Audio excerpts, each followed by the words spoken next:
All right, a lot to get into here. And, of course, 2 weeks from tonight, the NFL draft. The Eagles hold the 22nd pick. We'll be at the link for our big draft party. And it's a major one for the Eagles here as they try to add another big-time player to an offseason that's been kind of up and down, right? We've gotten excited about some things, and some things confuse us like Hassan Reddick. But you think about this draft and Howie Roseman and the Eagles, and really Howie's ability to nail this pick and to add something, whatever they go with. I mean, we've debated a lot the last couple weeks what they should go with: offense, defense, playmaker, pillar, all that kind of stuff. But whatever they go with, whoever the pick is, whether or not you're happy with it that night, all that really matters, and Howard said this to us a couple days ago, is that they get a good player, that they get the best player on the board, and that player can play.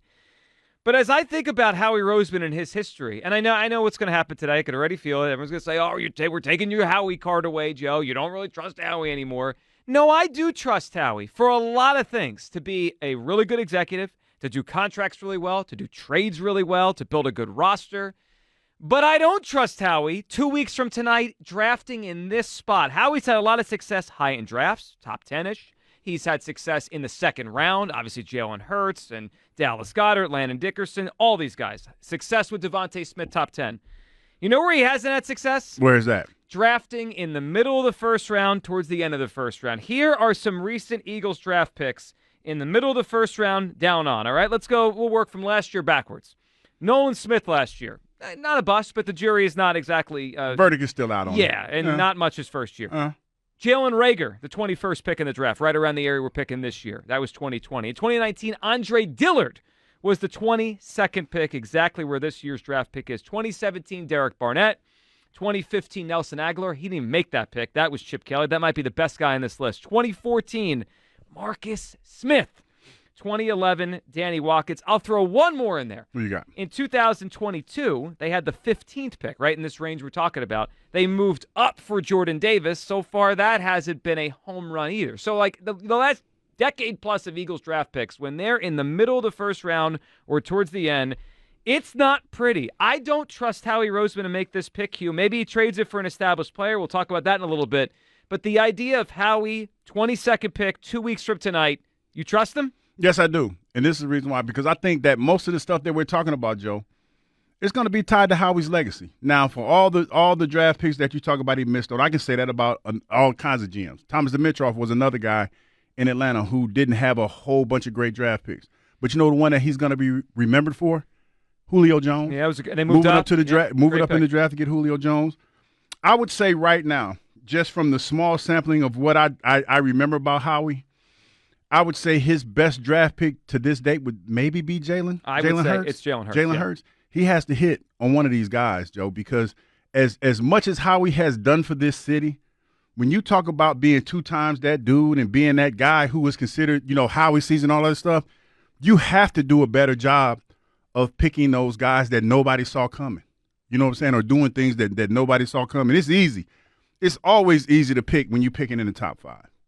Now, you have to do your due diligence when you start talking about picking those guys that like, say, when Big Red moved up to get Patrick Mahomes, and everybody's like, oh, he's ridiculous, he's crazy. He hasn't had that moment yet. Howie has a blind spot when it comes to drafting, and this is where I feel that if he wants to be known as that guy, that GM, or that Hall of Fame GM, this is where he has to be better, and it starts this year because this team is reeling right now. And this draft pick, I don't ever recall there being as much talk about a draft pick and how important it is for this season, more so than this one that we don't even have yet. I know, because they still have holes, right? They have holes they got to fill with this pick. and it's one of those things where we have former players, we have hosts on this station that we're divided when it comes to which side of the ball needs the most help. And that's where I feel like this could be Howie's watershed moment. This could be his Waterloo, if you will. So hopefully it's a good one. Yeah, because the Waterloo was like, it didn't work out for – it was bad. Like, but I want Howie to be on the good side. That's what I'm trying we all to do. I mean, we all do. Howie's Napoleon? No, I'm saying I want him to be on the good side. No, not Napoleon, because Napoleon lost that one, right, the Waterloo. Yeah. We need to be – who did he fight against? I forgot. We didn't went down the history train. I know, we Let started. Let me pull that one back. I haven't had enough coffee for this. I got to tell you what. Every day there's a word that's said on the show. Waterloo. Usually it's allowed on the air. Sometimes it's not. But every day there's a word said on the show that just like, I didn't even know we were going there today. It could be his Waterloo moment. It could also be another miss because he misses in this area all the time. Listen, I know what's going to happen. I'm already calling it. Kyle's going to take away my Howie card. Rhea's going to take away my Howie card. Caller's going to say, I thought you liked Howie, Joe. I thought you were a Howie Roseman guy. I am. But we all got to know our strengths and weaknesses, and we got to know it about the people we trust, right? People out there, I mean, almost everyone listening, trust their significant other, okay? If you, whatever. I'm glad you brought up significant others. So, but let me give you an example, okay? You should trust your significant other if you have a good relationship, right? But you have to know their strengths and weaknesses.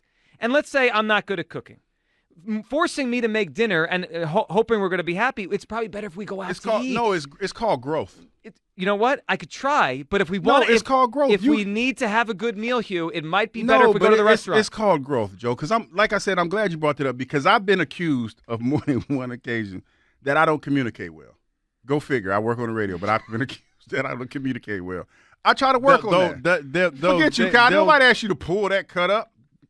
We got that. I mean, hey. I mean, that's why the accusations are there. No, but I've been working on that for years now. Now, how good I've gotten at it, it all depends on who you ask. Some people still say, but the point is this: I'm working on that. I'm working to be a better person.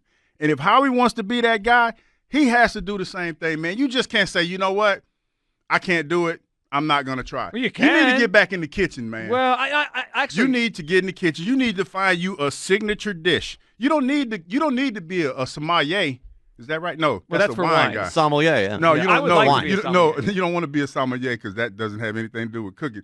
You don't need to be Gordon Ramsay. Just get out there and get you a couple dishes, man, to cook and keep it like that. Yeah, listen, I'm not going to be Gordon Ramsay, and Howie's not going to be the best talent evaluator between 14 and 30 in a draft. Here's what I need. I need him to nail the player they got. A couple years ago, they traded away, was it the 18th pick? Right in this range, and they landed A.J. Brown. I mean, if Howie comes out of the draft on Thursday night and he trades his pick for an established player, I feel way better about than him drafted. 215-592-9494. Also this morning from Ross Tucker. A lot of people are saying offensive line. That could be the spot at 22. John Ritchie's been hammering some of these offensive line names last couple days. Well, what if they all go? This has happened to Howie before in this range. Here is Ross on the offensive line, run we could see in the NFL draft. The issue I have is I talked to some guy on my show recently on the Ross Tucker Football Podcast who said he thinks 6 of the O-linemen are going in the first 15 picks. Wow. That's not good for the Eagles. Unless you're one of the people that doesn't want the Eagles to take an offensive lineman, that would not be good because, there are guys, I don't think they're going to take just a tackle. I don't think they're going to do that, right? With a first-round pick, I don't think they're going to take a guy that might not play for a couple years. So that worries me. I'm not going to lie. If 6 of the O-linemen go, what are we getting the 7th best offensive lineman with the 22nd pick? That doesn't seem great. What if the 6 O-linemen go and the 3 corners go? Then we're staring at Howie saying, I'll take the 7th best offensive lineman. That reminds me of the Marcus Smith draft.